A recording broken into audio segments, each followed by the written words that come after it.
Hello, my name is Richard Kent. Today I'd like to talk about something rather different, talk about hummingbirds, which I like to think of as God's tiny little miracles. You'll be seeing a video now of hummingbirds taken in slow motion. Now they're called hummingbirds because you can hear a hum as their little wings beat at 50 times a second. They make quite an audible hum. Now these little birds, they're about the size of your little finger. They are most attractive little things. They are quite unlike other birds. They can hover, they can go backwards, forwards, upwards, sideways, down. They can fly very fast. They can fly up to 60 miles an hour.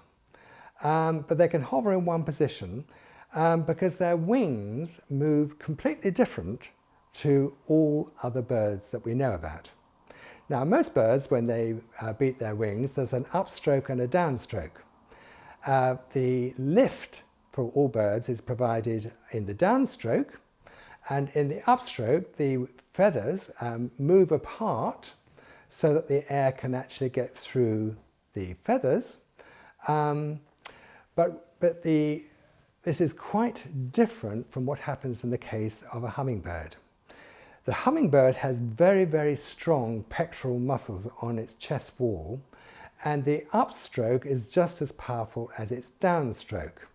The little wings move in a figure of 8 movement, a bit like rowing if you like, so they can move backwards, forwards, upwards, sideways, and hover in mid-air. And they put their very long beaks down very deep flowers so that they can sip nectar, which is a sugary solution from the flowers. They need to eat the whole body weight of nectar every single day because they have the highest metabolic rate of all known living organisms. They have a fantastically high metabolic rate.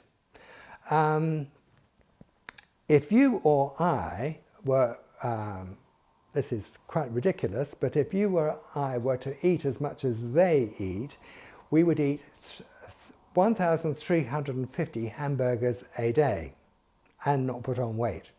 They eat prodigious amounts of nectar.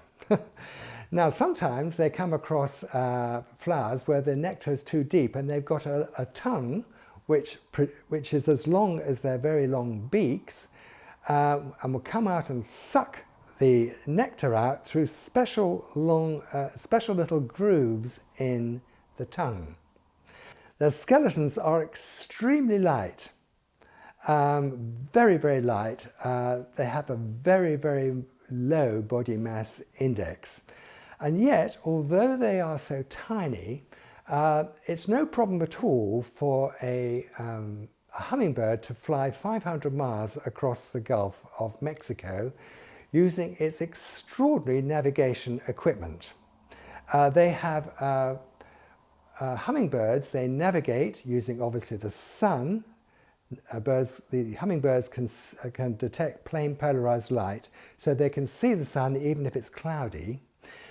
They have special iron oxide in their beaks and in their middle ears, in the semicircular canals, and also in the retina of their eyes.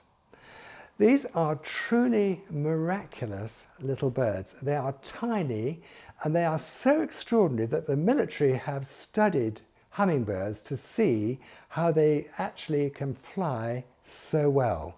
They're actually more like helicopters than planes.